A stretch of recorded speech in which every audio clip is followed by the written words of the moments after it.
your project, you're going to want at least 4 sources, and these should be balanced between academic and non-academic or popular sources. And we're going to take some time to talk about what that means and what those different types of sources are later in this video. So first, just to review some in-text citation things, the first of these examples is an example of a standalone quotation as well as a quote that's incorporated into a sentence. The author is introduced in the first citation, so the second citation is just the page number. And similarly, in the second example, the author is actually introduced at the beginning of the sentence, so the citation is just a page number. And for the last one, the author is introduced and then their ideas are summarized, and so the citation is just a page number.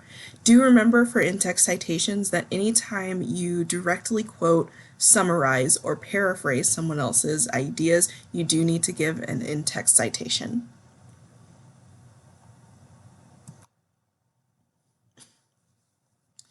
For your works cited, almost all of you are using MLA. If you are using APA, just ping me and we can talk about making sure you've got your citations right. You can also review all of this on OWL Purdue, OWL as in the hooty bird, OWL, Purdue online, so you can take a look at those. But just in general, for the MLA Works Cited page, you're going to want the last name and then the first name of the author. The title should be in quotations and capitalized. Then the title of the journal should be in italics and capitalized. Give the volume and the issue and numbers, and then the year in parentheses, and lastly, after that, colon, the pages. You're going to be writing online, so you don't have to worry about this hanging indentation. For a book, it's similar. You want to give the last name and then the first name, and then the title of the book should be in italics and capitalized. If there are revisions or if it's a different edition, give that edition first and then the publishing city and state, or publishing city and country, the publisher, the year, and what type. Was it print or web, or what type of citation is it? Alright, so let's talk about primary sources. So primary sources, as the slide says, provide some sort of direct or first-hand evidence about an event, object, person, or work of art. So when you're thinking about primary sources, you want to ask yourself, how was this source created, to help determine if it's primary or secondary. If it's something that there was some sort of direct or first-hand experience that led to this source being created, like the examples you see here, then it's probably primary. If it's something that is more reporting on secondhand on something, then it's probably going to be secondary. So these give you a good idea of what is a primary source. So think about how is it created, and think about how many steps removed are you from the direct evidence or the first-hand evidence.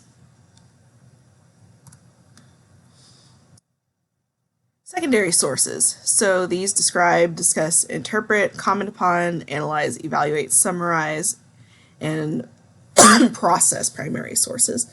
So these are the ones that are going to be talking about the direct evidence in some way, but they weren't necessarily involved in getting the direct evidence. So these are the things that kind of evaluate or review whatever it is that's going on. So you can see some examples here, and a good thing to ask yourself for this one is, what is this source doing? So if you're having trouble thinking about what's a primary or what's a secondary source, you can think about what is the source doing, and asking yourself, is the source just describing something? Did someone else get that primary data? Is it evaluating something? What is happening in the source? And that will help you figure out primary or secondary. All right, more important are the types of sources you'll be using. So these are the breakdown of academic and then non-academic sources. Now, you still want to use reputable sources, so you don't want to just I guess look through any and every type of source. We'll talk about credibility in a second here, but you do still want to use things that are credible, right? So non-academic and popular sources are great, but they should generally be used as examples of what you're trying to discuss. Every once in a while, you'll be able to use them in terms of fact gathering, especially if you're looking at something like food and travel. You might be looking at a travel magazine or something like that. But usually these are going to be the examples of the topics that you're trying to discuss. The academic sources, like the peer-reviewed journals and the books, those should be the foundation of your paper. Now, for us, since we're online, you can look up all of the different journals you might need on our library website. And you can also look up books on our library website. Not all of the books have digital copies, though. So for you all, you'll be relying mostly on academic journals and then other sources, non-academic sources that you can find on the web, rather than books. All right, so unless you know that something is a satire website, there's usually not one big blaring thing that gives away, yep, this source is definitely reliable, or yep, this source is completely not credible at all. So mostly what we have are things or questions that we can ask ourselves that will help us determine to the best of our abilities what is credible and what is not. So there's no silver bullet. But we can ask things like, where was it published? All right, so that has to do with place on this thing. And so academic journals have a really rigorous review process to get your work published in it. And so people are going to be fact checking. You can be mostly certain that people have fact checked and that the data that they're presenting is sound. Whereas on a website like Medium, anyone can just publish whatever they want. And so that doesn't necessarily mean that the Medium blog post doesn't have facts in it or is not true, but in terms of reliability, if the source is going to be reliable or not, you want something that has a little bit more editorial. You might want something that has more editorial review.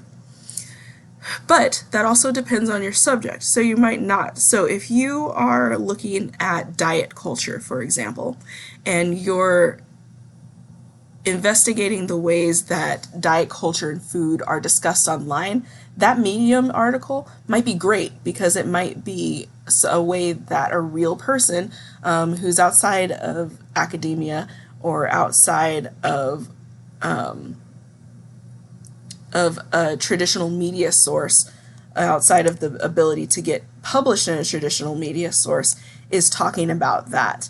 And so in that case, what you want to do is just fact check and see like what they're presenting as facts versus what they're presenting as their opinion, and try and look through things like the author and the audience, the space that it occupies, and who's gaining from it. So are they saying diet culture is wonderful, but they're being funded by a specific diet pill?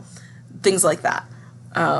So when you're looking at this, remember that there's no one silver bullet, but you want to make sure that when you're answering these questions, if you're saying, yeah, this author checks out, they've written a lot on this, and usually they're credible, or they are credible from some other ways, yes, we know that this is a credible website or a credible journal, those sorts of things. You want to make sure that those things check out.